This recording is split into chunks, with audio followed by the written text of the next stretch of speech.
Hey, it's Icarice, and I'm here to tell you about Hotcast for Podcasting. We are a podcasting studio located in Las Vegas, Nevada, in the Hot 702.5 FM studios. You can book online at hot7025fm.com. Just click on Hotcast. You can book and find your times right there. Thank you for booking with Hotcast for Podcasting.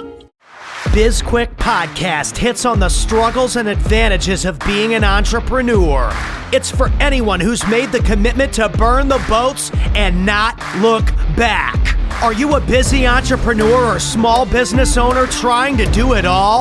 Then this podcast is for you. Corey and Julie will take you through the details of building a strong business. Hit the subscribe button and gear up for another episode of BizQuik Podcast.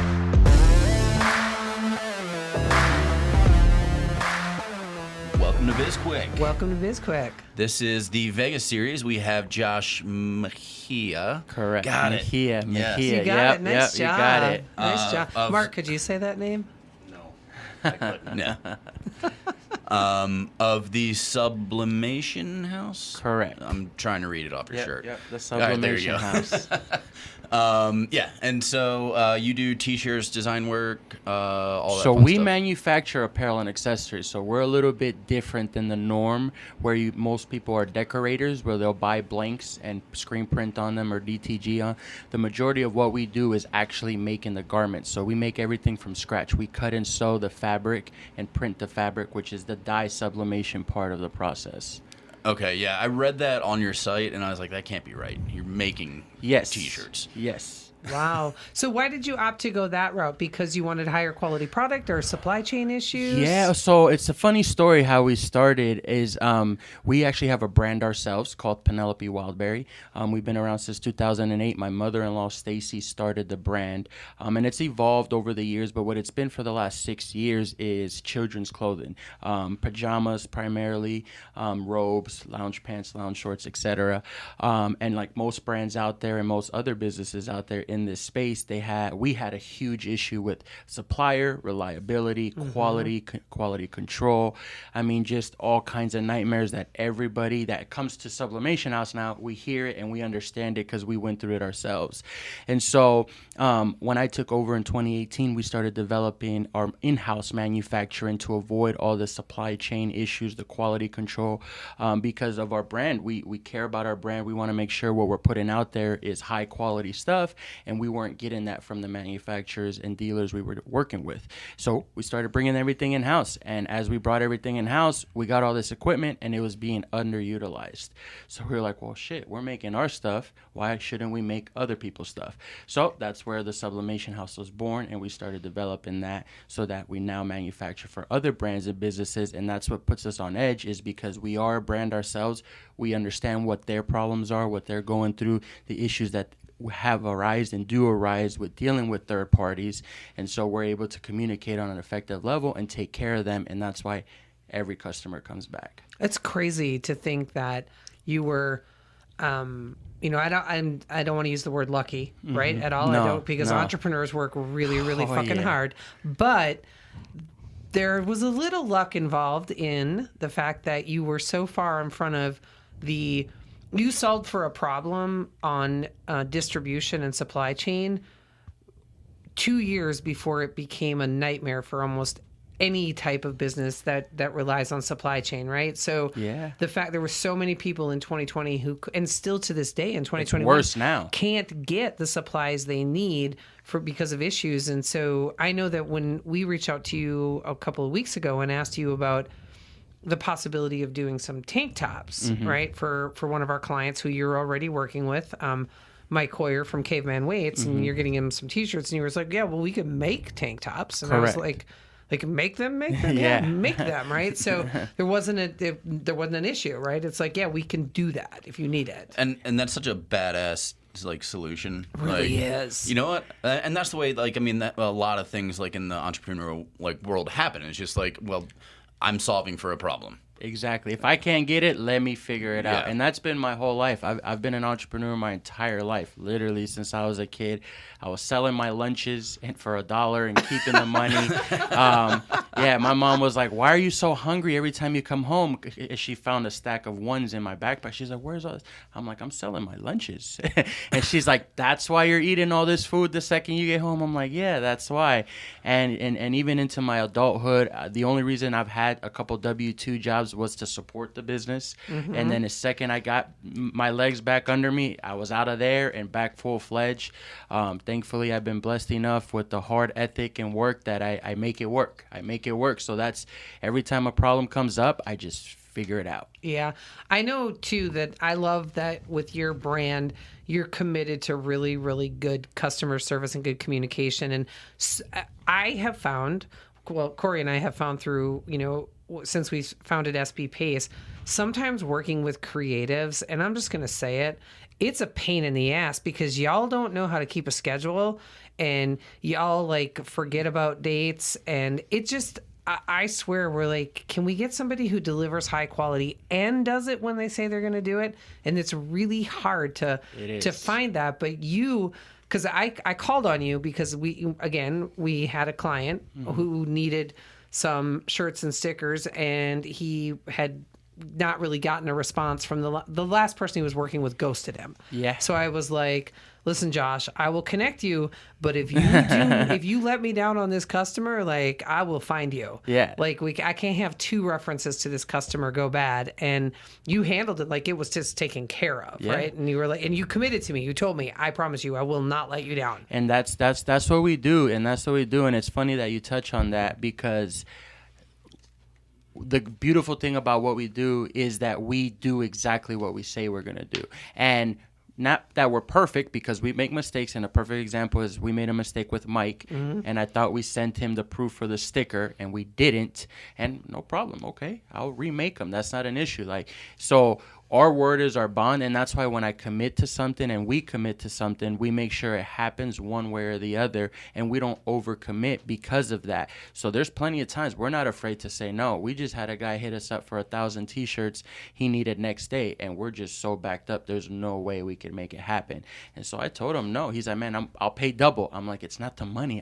I won't make it happen. I'll take your money, and then you'll be mad at me because I didn't deliver."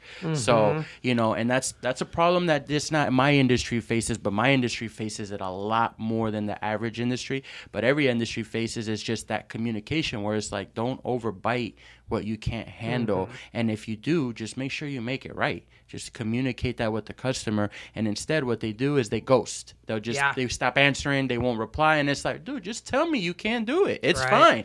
I'll figure it out, or I'll go another way, etc. It's not the end of the world. Thankfully, what I do is not life-threatening. We make clothes. That's what we say all the time. We're not curing cancer over here. So it's like, look, just communicate that we all know things happen, and in this new world, all kinds of new things happen. So as long as you keep that line open, all of our customers have thankfully been happy with that. Well, and accountability is extremely important to us. And you said something, and it's like the dumbest but the smartest thing is that you should just do what you say you're gonna do. Yeah.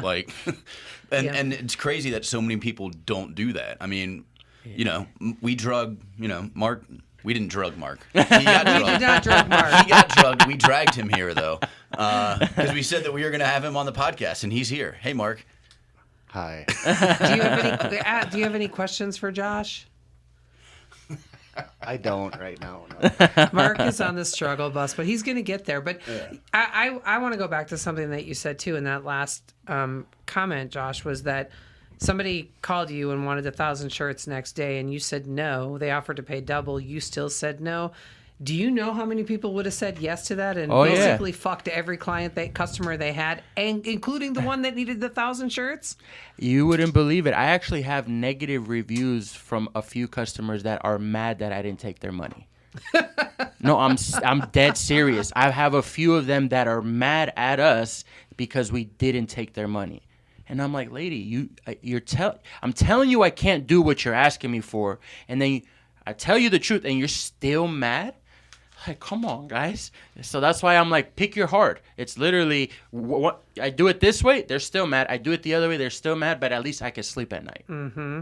That's right. And you know what? I love that you said that, pick your heart, because being an entrepreneur, really life, just being a human, choose your heart, right? Exactly. Because everything is hard. It doesn't really matter, but knowing that you're doing the right thing by your customers and by your employees, that's what really matters, right? Because when you have people that depend on you, you got to do the right thing. Yeah, it's ethics for me more than anything. It's just I've made my share of mistakes in my life and in entrepreneurial life, both, to where I finally have, thankfully, over the last 6 years now, I've learned my lessons. And ever since I started doing things the right way, all the way, things have gone the right way.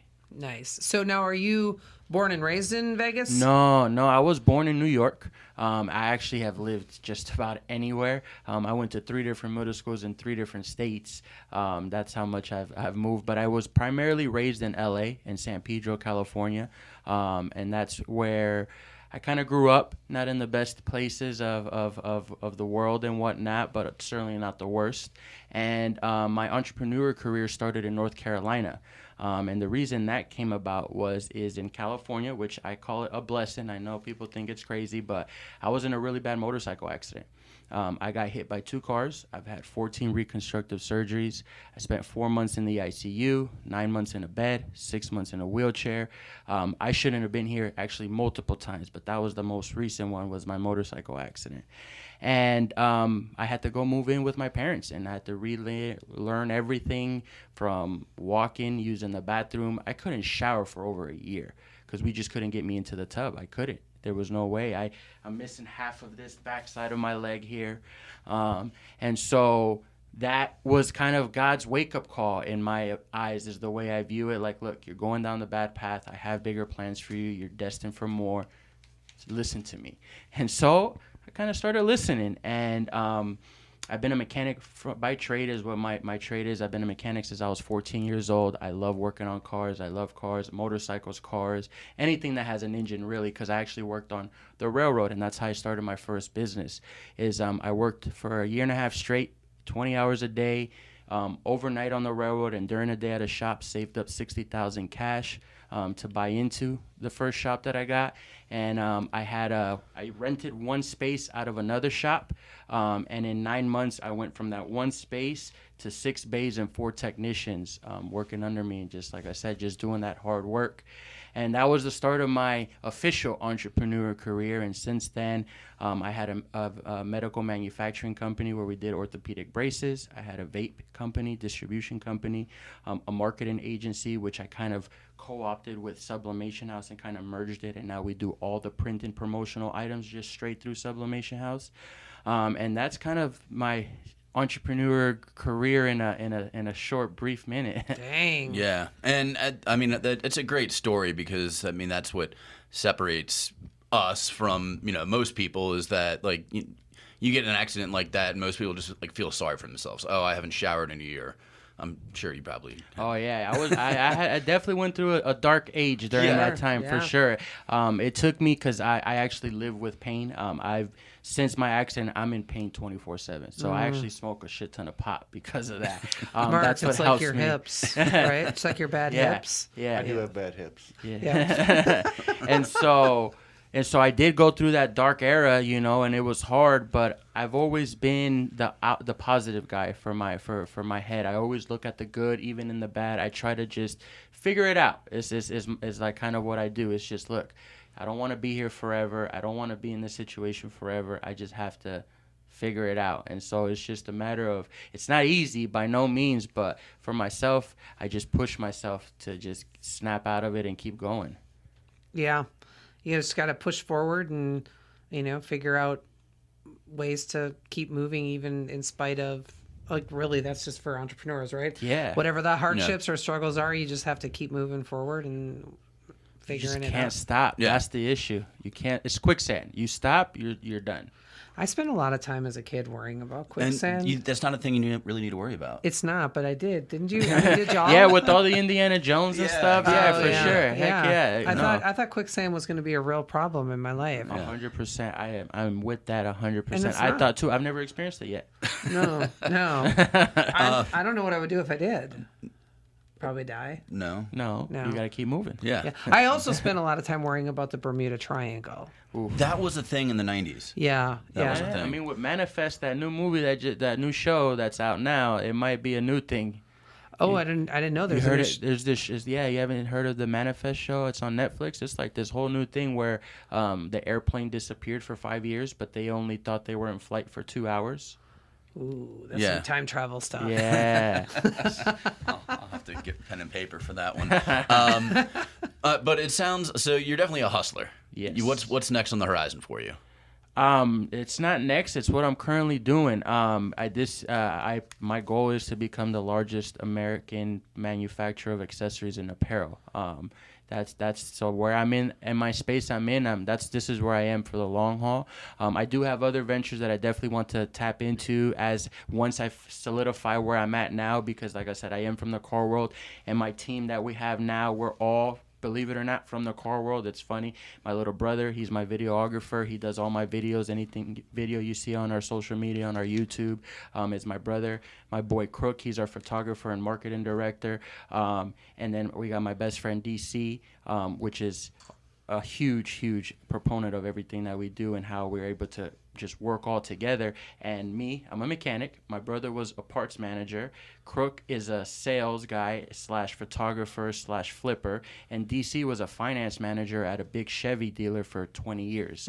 And so we're all car guys. So eventually we're going to get back into the car world. But for right now, our goal is bringing apparel manufacturing to the States, make it affordable, and allow brands to grow with knowing they have a solid partner behind them. I'm gonna give you one piece of advice. Maybe not call your buddy Crook.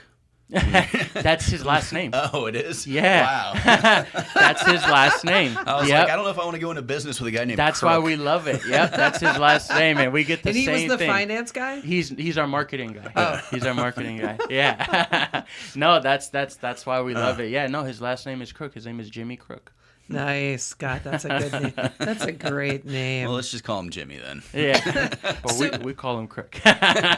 So, being on the manufacturing side, are you experiencing any type of supply chain issues now getting the material goods? Not really, because we pretty much get raw goods. Okay. Which is a lot easier to come by. But because of the fact that you can't really do much with it unless you have all the machines to put the raw goods together. Yeah. And so we haven't have any issues with supply chain at this moment. I don't foresee us having any issues in the near future, just because we've been pretty good about stockpiling and ordering in time and whatnot. There is delays that have happened, but we already accounted for those delays, and we've already learned how to adapt with those delays. And so I don't see that becoming an issue for us anytime soon. Okay, that's good. And do you do so you do clothing, clearly. Do you do like hats or anything like that as well? So we do embroidered hats, but we do accessories, like we do comforters, we do pillows, we do mats, we do towels, we do sleeper sacks, we do hoodie blankets, we do a lot of accessories, and then of course all the apparel. We do bags, we do vacay totes, duffel bags, cosmetic bags, men's toiletry bags, it all. drawstring bags. Sure. Yeah, just about anything in the apparel accessory world we're tapped into, or we're developing it as we speak. I have a question.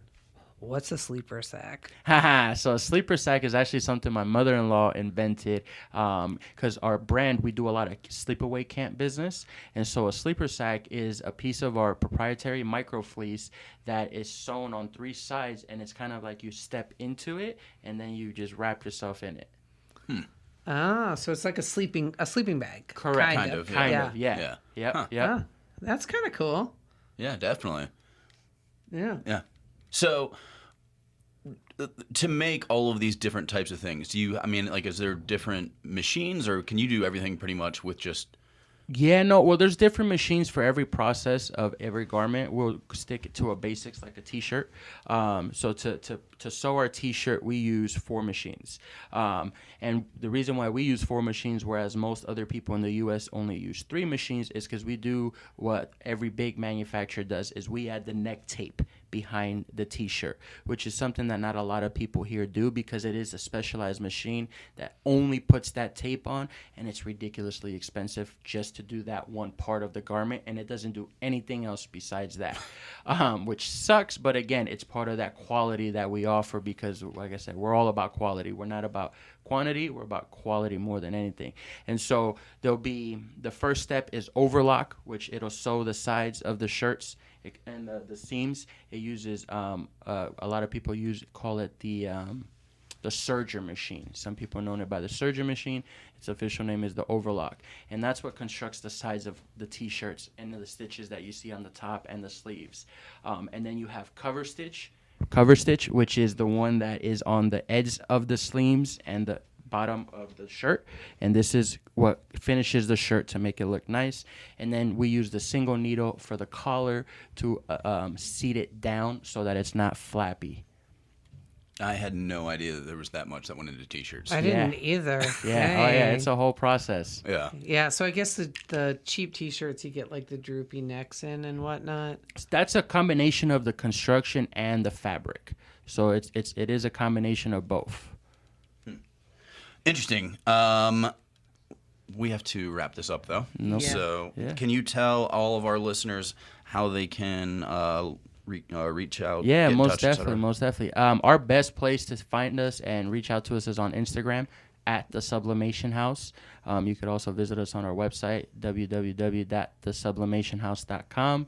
And we're also on YouTube. We weekly drop videos on what we do on YouTube as well, too. Great. Well, thanks, Josh, for joining us. It was really nice to get to do this one in person. Yes. We appreciate having you here. Thanks to our listeners for tuning in, and thank you to Hot 702.5. 702.5? Yeah. Hot 702.5. I wasn't even close. No. I was off by like 600. Wow. Yeah, thanks to Hot 702.5 for letting us use their podcast studios to record this podcast today. And everything about Josh will be in the show notes and about 702.5. And if you are interested in working with us, well, you can do that by hopping over to our website. Everything you need to know about us is on our website, sbpace.com. We've got our social media out there, LinkedIn, Twitter, Instagram, Facebook, and a YouTube channel. Soon to be on TikTok, maybe. I don't even know. Yep. We do have a TikTok channel. We need to get that added to our website. That's a good point, Corey. Also, you should download, rate, review, subscribe to our podcast. Do all the things Pat tells you up front. Subscribe. Do it. It. And like us. Oh, and give a review. I feel like I already said Yes, that. you did. I'm just repeating myself now. Yeah, that's fine. I'll just go on to the next point. Yeah, just do it. All right, so make sure to buy our book, Seriously Now What? A Small Business Guide to Disaster Preparedness. It's a #1 Amazon bestseller. There is a digital workbook download, and if you've already purchased it, make sure to rate it and review it. I'm Julie. And I'm Corey. I've been Mark. And this was BizQuik, where we're tearing down the town in Vegas.